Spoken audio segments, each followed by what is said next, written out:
lot of people working in archaeology in British Columbia haven't had either very much training or possibly even any training at all in culturally modified trees.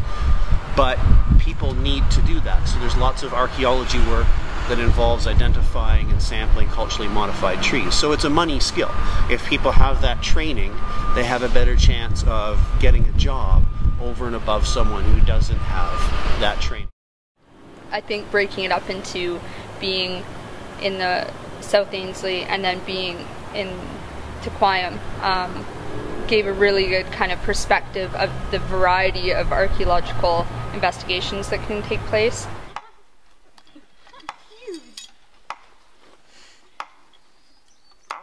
Culturally modified trees, because they're so straightforward to get dates from them, they can give you a really good picture of events in the 1700s and 1800s and early 1900s that no other type of archaeological resource can give you. So the cedar survives the bark being stripped off it, and then the tree rings can give you a date for that stripping event, and there's really nothing else like that in the archaeological record.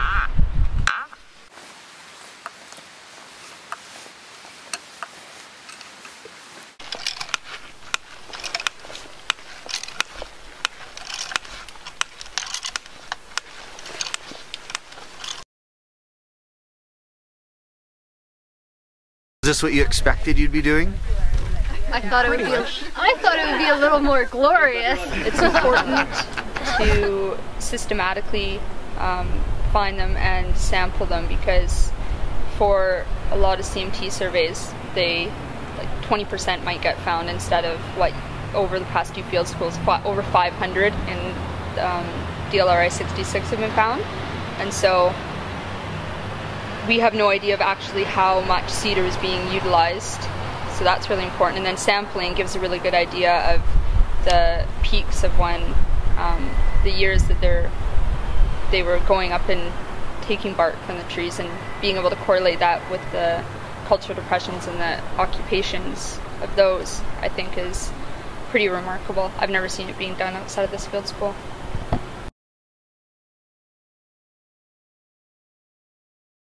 So I'm James Greenhall. I'm one of the student assistants for the Kwantlen Polytechnic University Field School, which is being held at the Tequayam site just near Boston Bar. I've been leading the shovel test teams for the past 2 weeks, and what we've been doing there is digging using an arbitrary 20-meter grid, and this is allowing us to find out about the archaeological potential under the ground at the site. And this will help direct our future efforts as we open up larger excavation units throughout the site, depending on what's been found so far.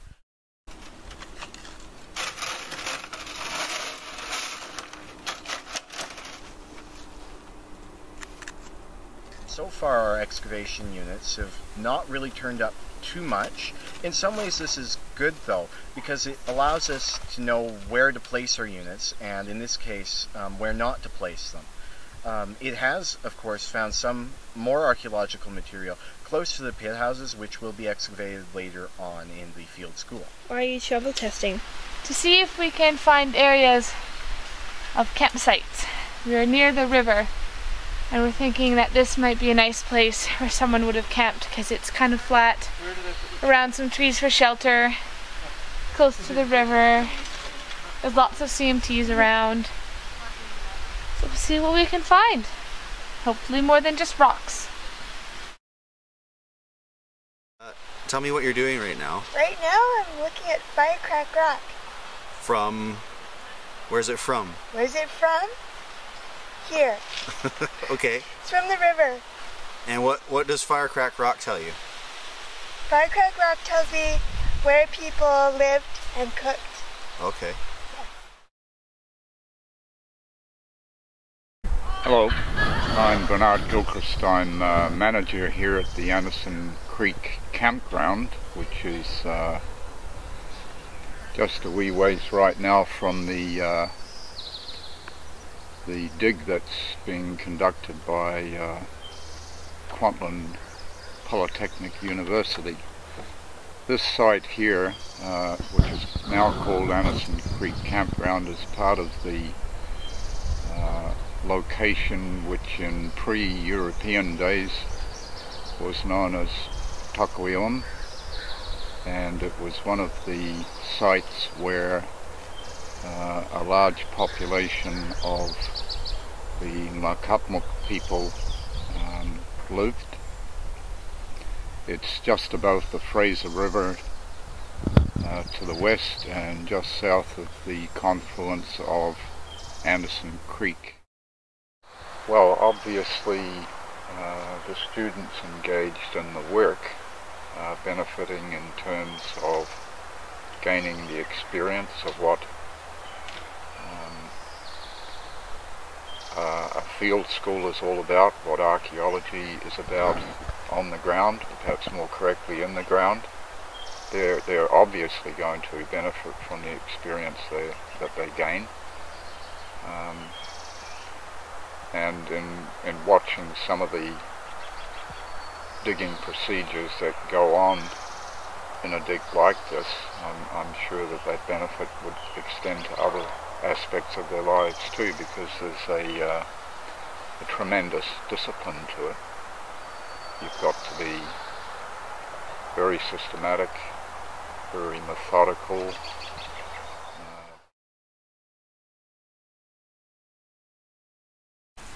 We are at the middle of level 7. Level 7, so you're going to 70 centimeters? Yes. What have you found in this level? Not a whole lot. We found a core. It's kind of cool. What else did we find? Some ochre, which may be naturally occurring. Yes. Tukwayum is the site we excavated on for the summer, and a brief history could go pretty long, but the real answer to that is what we were doing is developing the history of Tukwayum. The written history of Tukwayum village is pretty minimal. You can find some writing about it in Judge Begbie from 1859. You can find it in some of the Hudson's Bay journals, but most of the history of Tukwayum is unknown and is contained in the archaeological record. So some of the things that we added to the history of Tukwayum was people were still living there in pit houses sometime into the mid to late 1850s, and because of the U.S. Army button that we identified at the site, that village had some involvement in the War of 1858. So those are some of the brief bits of Tukwayum history. Is it raining? I hear rain. Boston Bar was chosen because I'm kind of lazy, and it's close to the city where most of the Kwantlen students are going to live, but it's also got really good sites that can be accessed without sort of major four-wheel drive driving or helicopters or boats or things like that.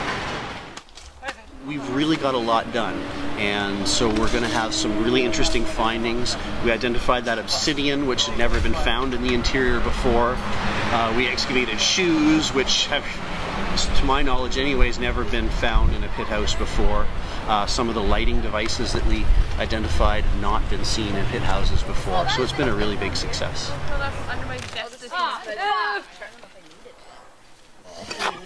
The commentary is going to be great on this. You might just have to end up. Probably just going to have to put some music to it.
I learned mapping, GPS skills, excavation skills, how to get along with others for an extended period of time, general camping skills.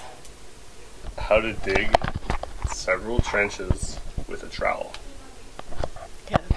I've acquired the skills of actually going through the whole research process, from the proposal process to the excavation process in the field to now doing the analysis, the whole process as a student, which I think is very important. I now have the skills to go and do survey work for things such as CMTs as well as excavations. Found some pretty sweet shoes in the dance floor. I don't know if it's really a dance floor, but that's just what we assumed, because it would be pretty fun to dance there. I found a cobble tool that was most likely used for woodworking. I found several flakes, a small hand scraper, and several pieces of charred wood that may have been structural. We're not sure yet. Then we have sent some samples out for carbon dating. We found a horseshoe, which was really interesting. We found a lamp, which is really interesting, unique to the area. What else? Oh, we found a button. We found lots of features, post holes. Yeah, so a lot of cool stuff.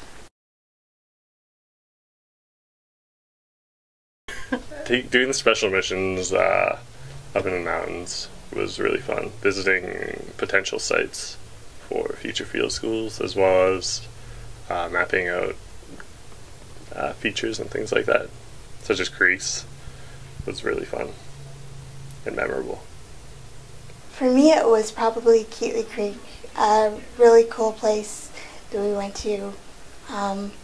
Just really cool to see, an untouched place with a bunch of artifacts. So that was cool. Probably the campfires each night, sitting with everyone in camp playing werewolf and making giant s'mores. I found that excavations was harder than I thought, but the CMT work was what I liked most, and that was really what I was expecting to do. I like the campfires, and the off time is always kind of the nice time because everyone gets to know each other, and it was a really good group this year. I finally learned how to bore trees with a borer. It's been one of my dreams. Now it's fulfilled. This field school is unique because I think as a student we get the whole experience of actually being involved in the field school rather than just digging all day. We actually get the entire process. So I think, it's really readied us for a career in archaeology. It brought into light the potential of actually taking this career further because of all of the things that I learned and how well it seemed to fit my personality. So definitely. I would say definitely. It totally exceeded my expectations. It was a lot of fun. I learned a lot. I didn't really know what to expect, but everything turned out pretty good. Yes, it exceeded my expectations, I have to say.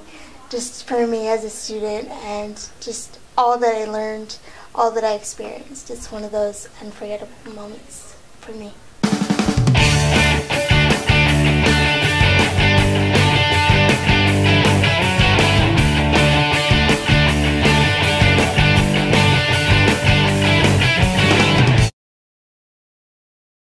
Wapato is awesome.